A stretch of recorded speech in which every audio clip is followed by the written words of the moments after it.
The Snow Queen is a 2000 young adult fantasy novel by the Canadian writer Eileen Kernaghan. It follows Gerda, a young Danish woman who sets out to rescue her childhood friend Kai from Madame Aurora, a magician known as the Snow Queen.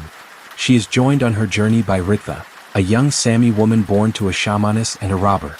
The novel is based on Hans Christian Andersen's fairy tale The Snow Queen, 1844, but incorporates elements of Scandinavian shamanism and influences from the Kalevala, 1835, a compilation of Finnish mythology and epic poetry. It also explores feminist themes, reinterpreting several plot elements from Andersen's original with contemporary shifts. The Snow Queen was published by Thistledown Press and received positive reviews. It received the Aurora Award for Best Novel in 2001 and was considered for 2 other accolades. Plot summary. In 19th century Denmark, Gerda quarrels with her childhood friend Kai after he criticizes her poetry. Having become more interested in scientific pursuits, Kai becomes acquainted with Baroness Aurora, a visiting academic, and decides to take an apprenticeship at her estate in Sweden. After he fails to write back for several months, Gerda sets out to find him. Pretending to leave on a vacation, she travels to Aurora's estate, but discovers the two have gone north for the summer. Meanwhile, Ritva, a young Sami woman born to a shamaness and a robber, begins to have spiritual visions and nightmares. Having inherited powers of prophecy from her mother, Ritva is beginning to grow into a shamaness as well. However, she despises her parents and how her mother behaves when possessed by spirits. She dreads eventually having to take her mother's place in their clan. Gerda continues journeying north, meeting 2 women who arrange a carriage for her, but is kidnapped by Ritva and her clan. Gerda is imprisoned in an abandoned castle through the winter and the following summer, growing increasingly depressed. After conversing with spirits, Ritva eventually decides to escape her clan and join Gerda in finding Kai. They set out in the fall with Ritva's reindeer, meeting a woman along the way who writes a message on a fish and directs them to an old wise woman. They learn that Aurora is the Snow Queen, a magician with dominion over the northern lands, and plan to journey to her palace. The 2 join the crew of a northbound ship, but it is struck by pack ice at sea and capsized. The crew reaches a small island with supplies to wait out the winter, but the women continue walking over the frozen sea, coming to Aurora's palace at the North Pole. Aurora has enchanted Kai to futilely labor in the pursuit of all knowledge, driving him nearly to madness. She offers to release him if Gerda and Ritva perform 3 impossible tasks, which they complete through trickery and magic. Aurora then refuses to return Kai unless Ritva sacrifices her reindeer in exchange. Determined not to abide by her terms, Ritva enchants the palace's inhabitants to sleep. Pursued by Aurora, the 2 escape with Kai to the southward seas, and are rescued by a vessel heading to the mainland. Gerda discovers that Kai, who she had intended to marry, is no longer as she remembers, as he remains solely interested in science. Ritva convinces Gerda that returning to domestic life is impossible after their experiences. The 2 embrace and Ritva tells her to return soon. Development and themes. Composition and literary influences. The novel is based on Hans Christian Andersen's The Snow Queen, 1844, which Eileen Kernaghan chose for a young adult rendition as it was her favorite fairy tale. She considered her novel a retelling of the tale, a compositional approach she had not taken for any other work. Kernaghan had previously written a poem and a short story based on the tale. The latter was published in 1995. As the idea continued to hold her interest, she decided to expand them into the novel. The novel is a fantasy, but the scholars Anna E. Altman and Gail de Vos wrote that its magic runs side by side with historical realism, and Kernaghan used various non-fiction sources to develop the setting. She felt that there was a contrast between her novel's older, darker features and Andersen's fiction, which is based in Christianity. The novel includes elements of northern Scandinavian shamanism, in which she became interested while conducting research for her previous work Dance of the Snow Dragon, 1995. She also drew influence from the Kalevala, 1835, a compilation of Finnish mythology and epic poetry, which she felt paralleled the narrative of the original tale. The ending in particular derives several events from the myths, and consequently follows a different narrative, which she considered a significant divergence from Andersen.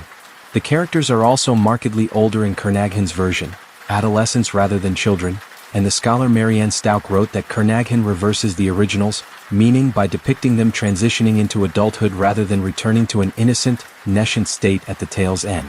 Kernaghan stated that she disliked the more conventional mid-Victorian ending of the original, in which Gerda and Kay end up together. Anderson's story depicts the triumph of faith and love over scientific reason through these characters. By contrast, the novel calls their relationship into question when Kai reveals no emotional warmth towards her and continues to pursue knowledge, which Stout felt transforms the opposing philosophies into an explicit gender issue. The literary scholar Naomi Wood wrote that the novel, like other adaptations of the tale, renders Gerda's reunion with Kai anticlimactic, even pointless. Kernaghan's version instead focuses on the relationship between Gerda and Ritva, and implies that neither choose to settle into domesticity, maintaining their relationship after the novel's end. Feminism and matriarchy. Kernaghan stated in an interview with Strange Horizons that her rendition is a feminist interpretation of the tale, although she acknowledged that Anderson himself overturns the gendered convention of the fairy tale genre by having his heroine save the boy. The little robber maiden, a minor character in Anderson's version, was her favorite in the tale, and she intended to build on it to create uniquely independent female characters. The character appears in the novel as Ritva, a young woman of a Sami clan. Being wild and illiterate, the writer Cleely Rich said that Ritva begins as Gerda's antithesis, but the two grow into allies and companions as they slowly recognize each other's strengths. In contrast with the original character, Ritva takes an active role in the plot, accompanying Gerda on her journey, a choice shared among several other adaptations of Anderson's tale. The literary scholar Peter Bramwell found that the Lapland woman and Finnmark woman, who, in the original story, respectively write a message on a fish and bind the winds, are essentially integrated into Ritva's character.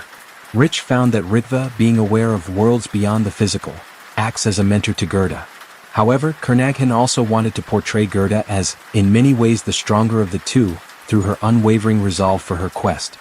The communications scholar Sanna Lantanen viewed the matrilineal structure of the novel's shamanistic tradition as part of a broader trend in contemporary fiction, rooted in radical feminism, to replace the negative stereotypes associated with witchcraft, supplanting wicked crones and evil enchantresses with wise or sympathetic figures.